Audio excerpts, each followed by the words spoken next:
Hello student, कैसे हो आप सभी। तो स्टूडेंट्स, आज की क्लास में हम क्लास 12th की सेकंड यूनिट सॉल्यूशन, जिसमें एक टॉपिक आता है अबनॉर्मल मोलर मास। तो abnormal molar mass van't Hoff factor, इसके बारे में हम पढ़ेंगे, डिग्री ऑफ एसोसिएशन डिसोसिएशन के बारे में। तो first of all, abnormal molar mass क्या होता है। Abnormal molar mass, abnormal molar mass, तो ध्यान से पढ़ना स्टूडेंट, बहुत सिंपल है, बहुत सिंपल। अबनॉर्मल मोलर मास बताता है कि जो मास नॉर्मल नहीं है, यानी कि जो मास हमने कोलिगेटिव प्रॉपर्टी से कैलकुलेट किया था वो एक्चुअल में डिफरेंट आता है। इसी को कहते हैं एबनॉर्मल मोलर मास। यानी कि हम एक्सपेरिमेंट्स की सहायता से उस सोल्यूट का मास कैलकुलेट करते हैं, वो कोलिगेटिव प्रॉपर्टी की सहायता से कैलकुलेट किए गए मास से डिफरेंट आता है। अब आपने ज़रूर पढ़ा होगा कि भी मोलर मास ऑफ सॉल्यूट में प्रत्येक कोलिगेटिव प्रॉपर्टी में आया था। हम एक कोलिगेटिव प्रॉपर्टी कंसीडर कर लेते हैं समझने के लिए कि भाई डेल्टा टी बी एलियन के एलिवेशन इन बॉइलिंग पॉइंट को हम कंसीडर कर रहे हैं समझने के लिए। और ये आया W2 M2 W1 1000 है, राइट। मोलालिटी का फार्मूला हमने रख दिया। यहाँ से आप क्या पता लग रहा है कि जो डेल्टा टी बी है is inversely proportional to the molar mass. तो आपके माइंड में आया कि जो कोलिगेटिव प्रॉपर्टी है ना, colligative property inversely proportional to the molar mass. मतलब कि यदि मोलर मास बढ़ा तो कोलिगेटिव प्रॉपर्टी घटेगी, या इसका उल्टा भी कह सकते हो कि यदि कोलिगेटिव प्रॉपर्टी बढ़ी तो मोलर मास घट जाएगा, डिक्रीज हो जाएगा, राइट। एक बात समझ में आई। दूसरी बात आपने जरूर पढ़ी है कि कोलिगेटिव प्रॉपर्टी की डेफिनेशन कहती है कि those properties which depends upon number of moles of solute. यानी कि कोलिगेटिव जो प्रॉपर्टी है, colligative property directly proportional to the किसके, number of moles of solute के नंबर ऑफ मोल्स के डायरेक्टली प्रोपोर्शनल। ओके, दो बात ध्यान में रख ली। Colligative property inversely proportional to molar mass, यहाँ से देख पा रहे हो आप, इन्वर्सली प्रोपोर्शनल मोलर मास। और डेफिनेशन कहती है कि colligative property is directly proportional to number of moles of solute. Okay, अब हम एक उदाहरण कंसीडर कर लेते हैं, एग्जाम्पल, कि मान लीजिए आपने NaCl को वाटर में डिजोल्व कर दिया। अब आपने 1 मोल लिया था इसका, इससे 2 मोल आयंस मिल गए, Na पॉजिटिव और Cl नेगेटिव। यानी कि आपने डिजोल्व किया था 1 मोल, मिल गए आपको 2 आयंस, यानी कि 1 मोल से 2 मोल ऑफ आयंस मिल गए, राइट। तो नंबर ऑफ पार्टिकल्स डबल हो गई, नंबर ऑफ पार्टिकल्स यहाँ क्या हो गई, नंबर ऑफ पार्टिकल्स डबल हो गई, डबल, क्योंकि 1 मोल लिया था दुगना हो गया टूट करके वो। अच्छा, अब नंबर ऑफ पार्टिकल्स डबल हो गए तो कोलिगेटिव प्रॉपर्टी भी क्या होगी, डबल होगी, क्योंकि colligative property directly proportional to the number of particles. जब नंबर ऑफ पार्टिकल्स डबल हो चुके हैं तो कोलिगेटिव प्रॉपर्टी भी डबल होगी, राइट। यहाँ तक पहुँच गई। अब कोलिगेटिव प्रॉपर्टी डबल हो गई तो मोलर मास क्या हो गया, हाफ हो गया, क्योंकि मोलर मास और कोलिगेटिव प्रॉपर्टी क्या है, इन्वर्सली प्रोपोर्शनल है।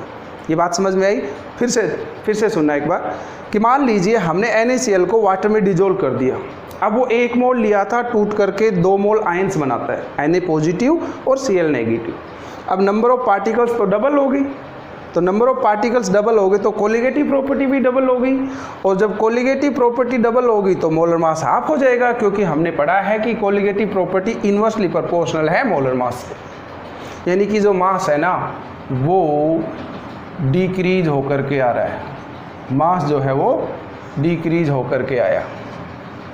तो इसी को तो अबनॉर्मल मोलर मास कहते हैं कि हमने कोलिगेटिव प्रॉपर्टी की सहायता से डायरेक्टली बिना डिसोसिएशन समझे ही मास कैलकुलेट कर लिया था।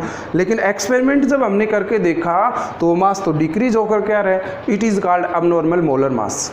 कि एक तो हमने एक्सपेरिमेंट की सहायता से देखा वो मास, और एक हमने कोलिगेटिव प्रॉपर्टी की सहायता से कैलकुलेट किया वो mass. They are different from each other, it is called abnormal molar mass. तो अबनॉर्मल मोलर मास क्या हो गया, if the mass of solute calculated from the colligative property is different than experimental value, कि experimental value से different आता है, इसको कहते हैं अबनॉर्मल मोलर मास। क्लियर हुआ? तो चलो नेक्स्ट कर लेते हैं कि ये तो था डिसोसिएशन का केस, कि इसमें कुछ टूट रहा है, डिसोसिएशन हुआ, डिसोसिएशन। अब कई बार क्या होता है, मॉलिक्यूल्स का एसोसिएशन भी हो जाता है, मॉलिक्यूल्स जाकर के जुड़ जाते हैं, और एसोसिएशन नॉर्मली किस में होता है, नॉन एक्वस सॉल्यूशंस में। नॉन एक्वस सॉल्यूशन जैसे कि बेंजीन, ईथर, एसीटोन, इस प्रकार के सॉल्यूशंस में एसोसिएशन होता है, यानी कि मॉलिक्यूल्स जाकर के जुड़ जाते हैं। तो एक एसोसिएशन का केस पढ़ लेते हैं कि मान लीजिए हमने एसिटिक एसिड जो है वो बेंजीन के अंदर डिजोल्व किया था, जो कि नॉन एक्वस सॉल्वेंट है। अब ये बेंजीन में जाने के बाद जो है इसका एसोसिएशन हो गया, इसके मॉलिक्यूल्स आपस में जुड़ गए, यानी कि डिसोसिएशन में तो टूटते थे, इसमें मॉलिक्यूल्स आपस में जुड़ गए। तो क्या हुआ कि भाई CH3 C double bond OH, ये एक एसिटिक एसिड, और जो दूसरा लिया हमने कि मान लीजिए दो मॉलिक्यूल्स आपस में जुड़ते हैं, डाइमराइजेशन इनका होता है, डाइमराइजेशन का मतलब दो मॉलिक्यूल्स आपस में जुड़ जाते हैं, एक मॉलिक्यूल बना देते हैं। जैसे कि 100 मॉलिक्यूल्स आपने लिए थे तो वो जुड़ करके 50 मॉलिक्यूल में चेंज हो जाएंगे, क्योंकि एक मॉलिक्यूल में दो मॉलिक्यूल एसिटिक एसिड आ जाता है। तो दूसरा एसिटिक एसिड कुछ इस तरह से है, राइट, OH और ये डबल बॉन्ड O। इनमें किसके कारण एसोसिएशन हो जाता है, हाइड्रोजन बॉन्डिंग के कारण है, कि जो डॉटेड लाइन दिखाई वो क्या है, हाइड्रोजन बॉन्ड हो गए, इसके कारण मॉलिक्यूल्स जुड़ गए। ध्यान से देखना आप, क्या कि एसोसिएशन हो गया, मॉलिक्यूल्स जो हैं उनकी संख्या जो है घट गई। आपने दो मॉलिक्यूल लिए थे, एक मॉलिक्यूल में चेंज हो गया वो, राइट। अब देखो क्या हुआ कि नंबर ऑफ पार्टिकल्स क्या हो गई, हाफ हो गई, कि जो दो लिया था एक बन गए, पूरा एक मानो, अब पूरा एक, यानी कि आपने दो लिए थे एक हो गया, तो पार्टिकल्स की संख्या क्या होगी, डिक्रीज होगी। पार्टिकल्स की संख्या डिक्रीज होगी तो कोलिगेटिव प्रॉपर्टी भी डिक्रीज होगी। अब जब कोलिगेटिव प्रॉपर्टी डिक्रीज है तो जो मोलर मास है वो इंक्रीज हो जाएगा। तो जब एसोसिएशन होता है, हम यहाँ लिख देते हैं एसोसिएशन। तो जब एसोसिएशन होता है तो जो मास है वो क्या होता है, इंक्रीज होकर के आता है, राइट। यानी कि जब एसोसिएशन डिसोसिएशन हो तो जो हमने थ्योरेटिकल वैल्यू से मोलर मास कैलकुलेट किया था उससे डिफरेंट आता है। डिसोसिएशन होगा तो घट जाएगा, एसोसिएशन होगा तो मोलर मास बढ़ करके आएगा। तो एसोसिएशन एक बार फिर से समझो, एसोसिएशन का मतलब होता है जुड़ना, मॉलिक्यूल्स जुड़ गए। जैसे कि मान लीजिए आपने 2000 मॉलिक्यूल्स लिए, सपोज बहुत कम क्वांटिटी बोल रहा हूँ, 2000 मॉलिक्यूल्स लिए तो वो जा कर के 1000 मॉलिक्यूल्स में चेंज हो गए, क्योंकि उन्होंने दो का जोड़ा बना लिया। कैसे? हाइड्रोजन बॉन्डिंग के कारण। उदाहरण के लिए एसिटिक एसिड आपने बेंजीन में घोला, एसोसिएशन होकर के दो मॉलिक्यूल्स एक मॉलिक्यूल बन गई, तो मॉलिक्यूल्स की संख्या क्या होगी, डिक्रीज होगी। मॉलिक्यूल्स की संख्या डिक्रीज होगी तो कोलिगेटिव प्रॉपर्टी भी डिक्रीज होगी। कोलिगेटिव प्रॉपर्टी डिक्रीज होते ही जो मोलर मास है वो क्या हो जाएगा, इंक्रीज हो जाएगा, राइट। यानी कि वो डबल होकर के आएगा यदि ये हाफ हो रहा है तो। ओके, तो ये तो था अबनॉर्मल मोलर मास।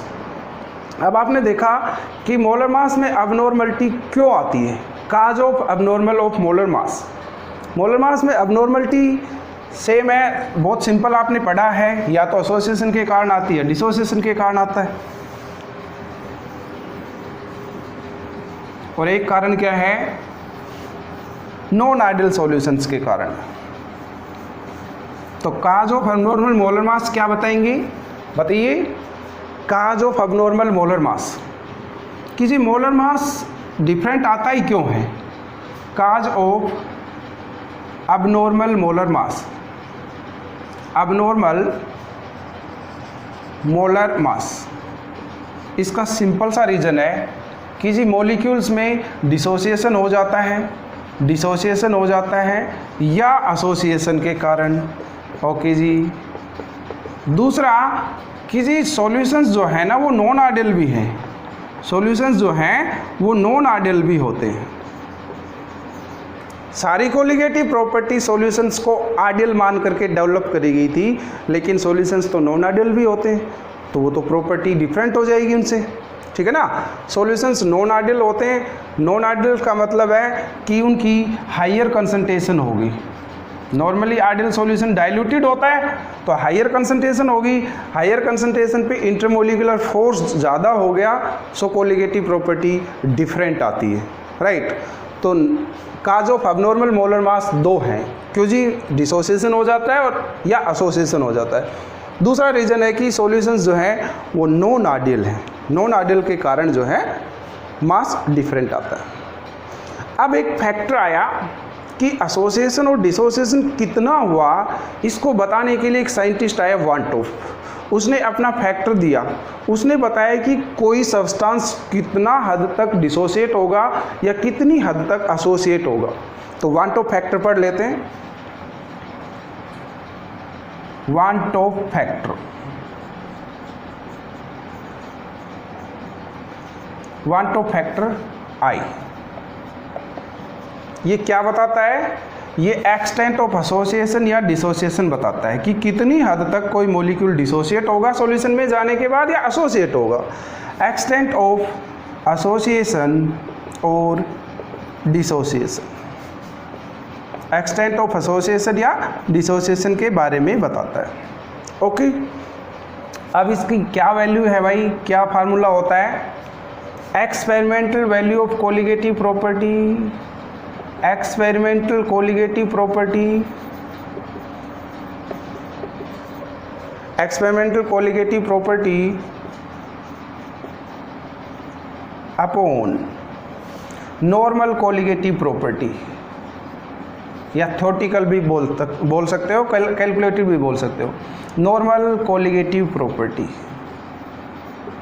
इनका रेशियो जो है वो क्या कहलाता है, वांटोफ factor.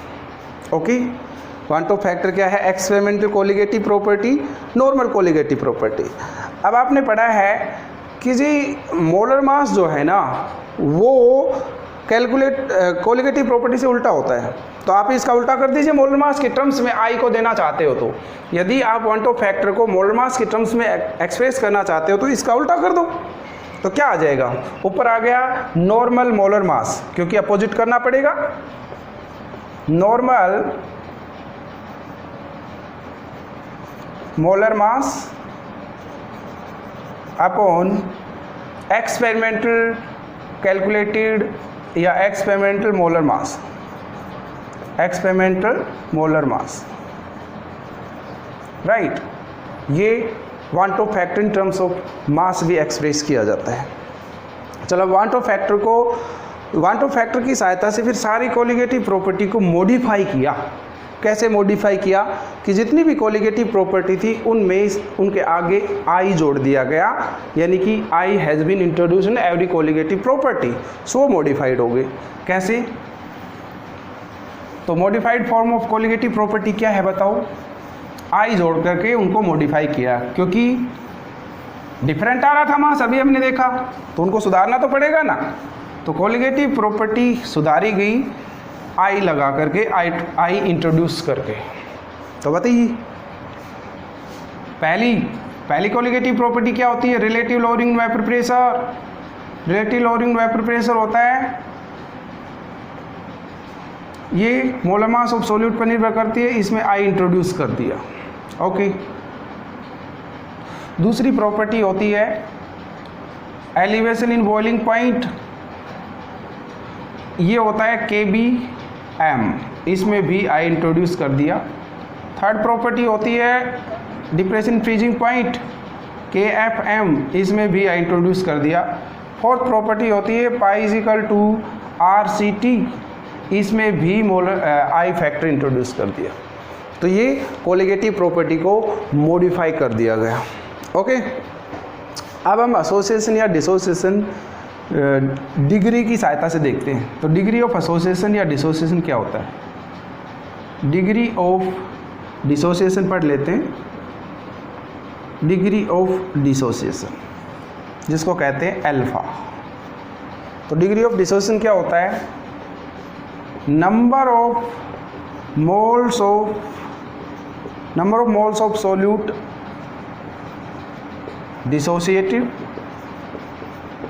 number of moles of solute dissociated to total number of moles taken, कि कितने डिसोशिएट हुए और कितने लिए हमने, वो डिग्री ऑफ डिसोसिएशन को रिप्रेजेंट करता है। ऐसे ये डिग्री ऑफ एसोसिएशन भी होता है। डिग्री ऑफ एसोसिएशन में क्या है बताओ? डिग्री ऑफ एसोसिएशन में सेम नोटेशन एसोसिएशन की भी और सेम सा ही इनका फार्मूला है। जहाँ डिसोसिएटेड आया था वहाँ एसोसिएटेड कर दो। तो number of moles of solute associated upon total number of moles taken, total number of moles taken, right. चलो अब हम इनको आई और अल्फा को रिलेट करते हैं, यानी कि relation between I and alpha वो कैसे निकालते हैं, ध्यान से सुनना एक बार। एक हम एग्जांपल ले लेते हैं फर्स्ट ऑफ ऑल, कि मान लीजिए हमारे पास NaOH है, हम डिग्री ऑफ डिसोसिएशन को और आई को रिलेट कर रहे हैं फर्स्ट ऑफ ऑल, यानी कि relation between degree of dissociation and one two factor I.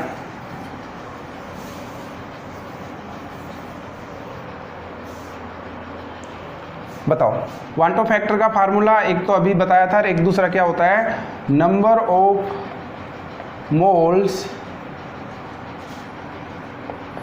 After dissociation, number of moles after dissociation plus total number of moles taken, कि डिसोसिएशन के बाद कुल कितने हैं और शुरुआत में कितने लिए थे, उनका रेशियो क्या कहलाता है?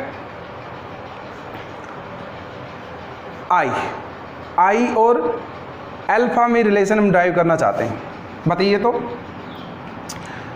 भाई, हम एक एग्जांपल कंसीडर कर लेते हैं कि मान लीजिए हमारे पास है KOH, पोटेशियम हाइड्रोक्साइड। इसको जैसे ही पानी में डिजोल्व करते हैं ये बन जाता है K पॉजिटिव और OH नेगेटिव आयंस। शुरुआत में सपोज करो हमने इसका 1 मोल लिया, तो ये क्या थे? ये 0 तो ये जन्मे ही नहीं थे, क्योंकि इनका डिसोसिएशन हुआ ही नहीं था। हमने पानी में इसको डालने से पहले की सिचुएशन लिखी है। इनिशियली पानी में डाल दिया, डिसोसिएशन हुआ, इक्विलिब्रियम भी आया, तो ये क्या है? इनिशियल कंडीशन है, इनिशियल कंडीशन, राइट।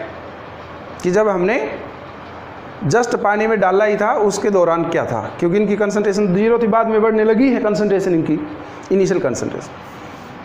अब इक्विलिब्रियम पे क्या होगा? इक्विलिब्रियम पर भाई इसमें से अल्फा घट गया। अल्फा क्या है? डिग्री ऑफ डिसोसिएशन, कि कितनी हद तक ये डिसोसिएट होता है, डिग्री ऑफ डिसोसिएशन, कि कोई ये मॉलिक्यूल जो है कितना टूट रहा है ये। तो इसमें से अल्फा कम हो गया, जितना ये कम हुआ उतना ही तो ये बढ़ेगा। ध्यान देना यहाँ पर, ये बात समझने लायक है कि जी यहाँ से जितना ये कम होकर के आएगा, कितना टूट करके आएगा, उतना ही तो ये बनेगा। तो अल्फा टूट करके आया, अल्फा वहाँ से कम होकर के आया, तो अल्फा इधर बन गए, राइट। तो बताओ वन टू फैक्टर क्या कहता है? वन टू फैक्टर कहता है कि आफ्टर डिसोसिएशन, और शुरुआत में कितने लिए थे? आफ्टर डिसोसिएशन कितने हैं टोटल नंबर ऑफ मॉलिक्यूल, ये पार्टिकल्स बताओ। आफ्टर डिसोसिएशन 1 माइनस अल्फा, दोनों तरफ दोनों जोड़ देंगे, क्योंकि भाई KOH अभी भी तो है, कुछ सारा का सारा तो नहीं टूटा है।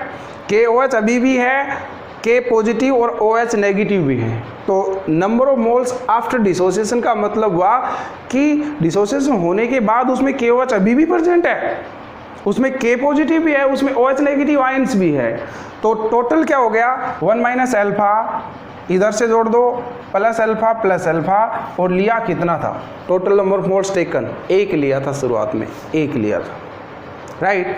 तो बताओ यहाँ से कितना हो गया, यहाँ से बताइए, ये अल्फा से अल्फा कैंसिल हो गया, ये हो गया 1 प्लस अल्फा, ठीक है भाई, 1 प्लस अल्फा। ये इसके केस में हो गया। यदि 100% डिसोसिएशन हुआ है, इफ 100% डिसोसिएशन,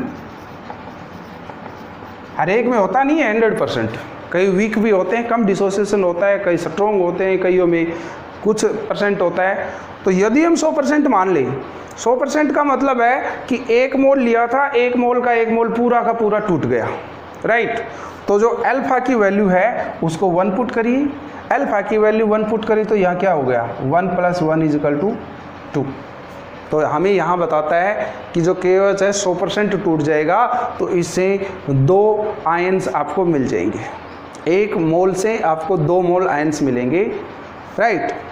अब एक और कर लेते हैं, जैसे सपोज करो AlCl3 था, ये टूट गया और ये डिसोसिएट हो गया, इसको इक्विलिब्रियम लगा लीजिए, इक्विलिब्रियम।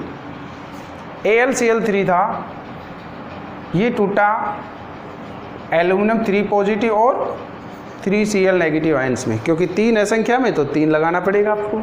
ये इसका चार्ज है, ये संख्या नहीं है, सभी को पता है ऑलरेडी। हम शुरुआत में इसका 1 मोल लेते हैं तो ये 0 0 था, क्योंकि ये बना ही नहीं था। इक्विलिब्रियम पर आकर के क्या हो गया, एट इक्विलिब्रियम, आप लिख दो एट इक्विलिब्रियम, इसमें से अल्फा कम हो गया, तो जितना इसमें से टूट करके जाएगा उतना ही तो वो बनेंगे। तो ये अल्फा और ये 3 अल्फा, ये बात समझ में आई। 3 अल्फा क्यों कर दिया, क्योंकि जी फार्मूला कहता है कि 3 क्लोराइड आयन बनेंगे, 3 गुना क्लोराइड आयन बनेंगे एल्यूमिनियम से, तो एल्यूमिनियम अल्फा बन रहा है तो 3 अल्फा बनेगा, ठीक है। तो आई बताइए, आफ्टर डिसोसिएशन कितना हो गया, जोड़ दो इनको दोनों तरफ को, 1 - अल्फा प्लस अल्फा और 3 अल्फा, और कितने लिए थे, 1 लिया था। तो बताओ अल्फा टोटल हो गया 1 + 3 अल्फा / 1।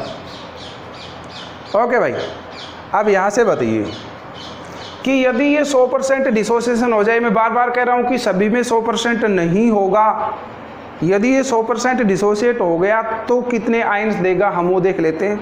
क्योंकि एसिटिक एसिड हुआ, वीक जो इलेक्ट्रोलाइट्स है वो 100% डिसोसिएट नहीं होते, सभी जानते हो, वो कुछ 1% डिसोसिएट होकर के फिर एज इट इज़ बैठ जाते हैं चुपचाप, डिसोसिएशन उनका नहीं होता, वो नहीं टूटते। तो बताइए यहाँ कि यदि 100% डिसोसिएशन हो गया, 100% डिसोसिएशन का मतलब जितना आपने लिया था वो सारे के सारे टूट गए। मैंने 1 मोल लिया था, 1 मोल का 1 मोल टूट गया, तो अल्फा की वैल्यू कितनी होगी, यहाँ 1 होगी। तो यहाँ अल्फा की वैल्यू 1 पुट करोगे तो कितना आया, 4 आया, राइट। तो कहने का मतलब ये हुआ कि हम इसकी सहायता से पार्टिकल्स की संख्या भी देख पाते हैं कि वो 3 गुना हुई, 4 गुना हुई, 5 गुना हो जाती है, ठीक है।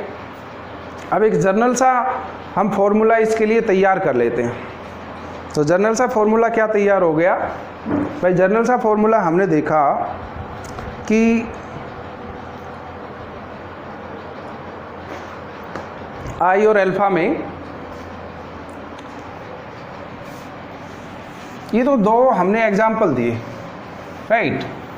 अब इनके जर्नल से फॉर्मूले में क्या होगा बताइए कि जी, अब की बार हम मान लेते हैं कि मान लीजिए हमने एक कंपाउंड लिया, एक इलेक्ट्रोलाइट लिया जो था AN था, वो टूट करके Na बना रहा है, यानी कि N आयंस बना रहा है। जैसे कि अभी हमने देखा था KOH था वो 2 बना रहा था, एल्यूमिनियम क्लोराइड था वो 4 बना रहा था, सभी अलग अलग आ रहे थे। तो हम अब किसी का नाम नहीं ले रहे, KOH कहते तो 2 ही आता। अब हम जर्नली ले लेते हैं कि AN है कोई कंपाउंड जिसमें जो टूट करके Na बनाता है, राइट। तो शुरुआत में कितना मोल है इसका, 1 मोल। तो ये जन्मा ही नहीं है, बना ही नहीं है, ये तो डिसोसिएशन के बाद होगा। तो ये तो था इनिशियल। अब हो गया एट इक्विलिब्रियम, इक्विलिब्रियम पर बताओ, इसमें से 1 अल्फा कम हो गया, तो यहाँ क्या हो गया n अल्फा, क्योंकि n इनकी संख्या है। जैसे कि KOH में हमने अल्फा प्लस अल्फा किया था क्योंकि वो 2 थे, राइट। AlCl3 में हमने किया था n प्लस 3 अल्फा क्योंकि उनसे 4 आयंस बन रहे थे। तो यहाँ n आयंस बन रहे हैं इसलिए n अल्फा कर दिया, क्योंकि यहाँ n आयंस बन रहे हैं इनसे n अल्फा कर दिया, राइट। तो बताओ अब number of moles after dissociation कितना हुआ, 1 minus alpha plus n alpha, और लिए कितने थे 1। यहाँ से आपको अल्फा की वैल्यू निकालनी है। इस 1 को तो हटा ही देता हूँ क्योंकि क्या फ़ायदा है 1 लगाने का। बताओ, इस 1 को उधर भेज दो, ये हो गया i-1।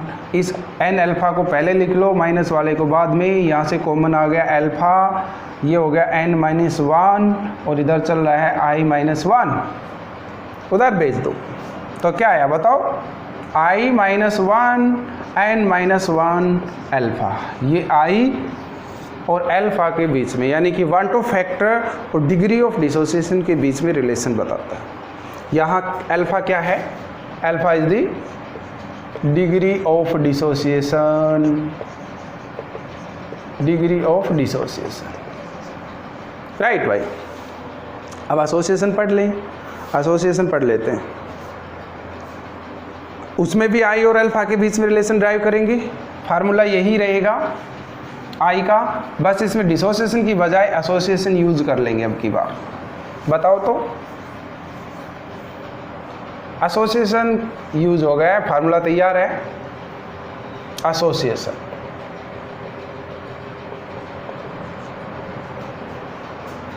बताइए, अब की बार हम एसोसिएशन कर रहे हैं। एसोसिएशन का मतलब होता है जुड़ाव, जुड़ना। तो भाई कई मॉलिक्यूल्स डाइमराइज हो जाते हैं, कई ट्राइमराइज हो जाते हैं, ज़्यादा भी जुड़ जाते हैं आपस में, राइट। हम एक तो स्टूडेंट एसोसिएशन कर लेते हैं। 2 एसिटिक एसिड मॉलिक्यूल्स लिए बेंजीन में घोला, डाइमराइजेशन हो गया। डाइमराइजेशन का मतलब है कि वो 2 मॉलिक्यूल्स आपस में कंबाइन होकर के एक मॉलिक्यूल बना रहे हैं। तो यहाँ से 1 to फैक्टर बताइए क्या हो गया, बताइए। आपने शुरुआत में लिया था 2 और आफ्टर एसोसिएशन हो गया 1, ये पूरा 1 ही है। एक मॉलिक्यूल है जिसमें 2 मॉलिक्यूल्स ने हाइड्रोजन बॉन्डिंग बना रखी है, 2 ने 1 बनाया हाइड्रोजन बॉन्डिंग के कारण। तो लिया कितना आपने ना, आफ्टर एसोसिएशन कितना हो गया 1, लिया कितना था 2, तो हाफ हो गया, राइट। इन जनरल कोई भी x y z कोई भी मान लीजिए कि सपोज करें हम y मान लेते हैं कि 3 मॉलिक्यूल्स आपने लिए और ये इनका ट्राइमराइजेशन हो गया, 3 मॉलिक्यूल्स में चेंज हो गए, y3 में हो गए। अब बताइए इनका क्या हो गया, आपने लिए थे 3 और बन गया 1 मॉलिक्यूल, राइट। तो 1/3, राइट। अब जर्नल टर्म्स हम ले लेते हैं कि मान लीजिए हम ले लेते हैं n, कोई भी Na मॉलिक्यूल्स ले लेते हैं और वो एसोसिएट होकर के किस में चेंज हो जाते हैं, An में। ध्यान से पढ़ना एक बार। शुरुआत में हमने इसका 1 मोल लिया, ये 0 था। अब 1 माइनस अल्फा हुआ, इसका क्या हो रहा है, अल्फा/n हो रहा है, क्योंकि यहाँ कम होकर के आ रहे हैं, सो n से डिवाइड करना पड़ेगा आपको। मल्टीप्लाई हो रहे थे तो हम ज़्यादा हो रहे थे, हमने मल्टीप्लाई कर दिया था। डिसोसिएशन वाले में हमने n अल्फा किया था क्योंकि वो ज़्यादा होकर के आ रहे थे, यहाँ मॉलिक्यूल्स डिक्रीज होकर के आ रहे हैं, सो डिवाइड करना पड़ेगा। अब बताओ, अब i की वैल्यू क्या होगी बताना, यहाँ से मैं यहाँ कैलकुलेट कर देता हूँ। बताओ यहाँ से i की वैल्यू बताइए। अब आप कहोगे ये फार्मूला कहाँ से ले आए आफ्टर एसोसिएशन डिसोसिएशन का, क्योंकि मैंने कोलिगेटिव प्रॉपर्टी में बताया, कोलिगेटिव प्रॉपर्टी की टर्म्स में बताया था कि experimental colligative property upon calculated colligative property.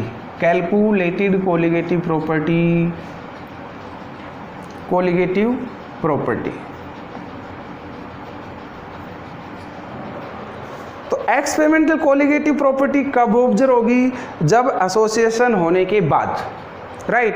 तो एसोसिएशन के बाद कितना बचा, यही तो बचा एसोसिएशन के बाद। जब एसोसिएशन हो चुका है तब कितना बचा है, ये बचा है, राइट। तो एक्सपेरिमेंटल कोलिगेटिव प्रॉपर्टी जो है किसके डायरेक्टली प्रोपोर्शनल होती है, experimental colligative property directly proportional to the number of particles after association. यानी कि एसोसिएशन के बाद कितना हुआ उसी पर तो निर्भर करती है। तो एसोसिएशन के बाद कितना है, एसोसिएशन के बाद ये है 1 माइनस अल्फा, और टोटल कितना हो गया अल्फा बाई एन। ये क्लियर हुआ कि ये जी फार्मूला कहाँ से आ गया number of moles after association का, क्योंकि हमने कहा था कि experimental colligative property upon calculated colligative property. Experimental colligative property कब महसूस होती है, जब एसोसिएशन या डिसोसिएशन हो जाए। तो यहाँ बात एसोसिएशन की कर रहे हैं, तो नंबर ऑफ पार्टिकल्स एसोसिएटेड कि कितने बचे एसोसिएशन के बाद, यही तो बचे एसोसिएशन के बाद। अपॉन में कैलकुलेटेड कोलिगेटिव प्रॉपर्टी लिया कितना था हमने बिना एसोसिएशन किए, 1 लिया था। तो बताओ यहाँ से, यानी कि हमारे पास फार्मूला आ गया I is equal to 1 minus alpha n plus n by alpha upon 1। मैं 1 को नहीं लिख रहा हूँ, राइट, अल्फा को अलग कर दीजिए, ये 1 उधर चला जाएगा, ये बन गया, और ये ऊपर से इन दोनों टर्म्स में क्या आ गया, ऊपर इन दोनों टर्म्स में क्या आ गया बताओ, अल्फा बाई n है भाई। ये यहाँ से देखो अल्फा बाई n है, यहाँ हमने गलती कर दी, अल्फा बाई n है, राइट।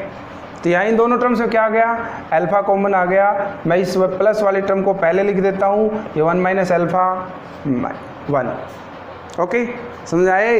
अरे इन दोनों में अल्फा ही तो कॉमन लिया है, मैंने इस प्लस वाले को पहले लिख दिया, तो 1 बाई n और माइनस, इसको उस साइड ले जाओ तो ये क्या हो गया, इसको उस साइड ले जाते ही मैं अपॉन में लिख देता हूँ सीधा इसके 1 माइनस n, और इसको इधर हटा दो क्योंकि ये उधर भाग गया। तो ये डिग्री ऑफ एसोसिएशन और वांट ऑफ फैक्टर में रिलेशन है, ठीक है। अब आपको एक बात ज़रूर पता लग गया होगा कि भाई वांट ऑफ फैक्टर की टर्म्स में हम एसोसिएशन डिसोसिएशन बता सकते हैं। कैसे, देखो जब हमने वांट ऑफ फैक्टर डिसोसिएशन में निकाला था तो सभी की वैल्यू 1 से बड़ी आ रही थी। जैसे कि KOH में एक वैल्यू आई थी 2, जैसे AlCl3 में वैल्यू आई थी 4, राइट। तो बताओ यहाँ से हमें पता लग रहा है कि यदि I इज़ ग्रेटर देन 1 तो भाई डायरेक्ट समझ जाना डिसोसिएशन हुआ है, क्योंकि डिसोसिएशन के 2 एग्जाम्पल्स मैंने दिए हैं, एक में 2 आई थी I की वैल्यू, एक में 4, तो ज़्यादा था। दूसरी बात, एसोसिएशन के भी मैंने एग्जाम्पल्स दिए हैं, उनमें I की वैल्यू 1 से कम आ रही थी, I इज़ लेस देन 1, तो समझ जाना एसोसिएशन हुआ है। और यदि I इज इक्वल टू 1 तो ना तो एसोसिएशन हुआ ना डिसोसिएशन, एसोसिएशन भी नहीं हुआ और डिसोसिएशन भी नहीं हुआ। तो ये I की वैल्यू से हम समझ सकते हैं, ठीक है स्टूडेंट्स। आज के लिए इतना ही, थैंक्स अ लॉट।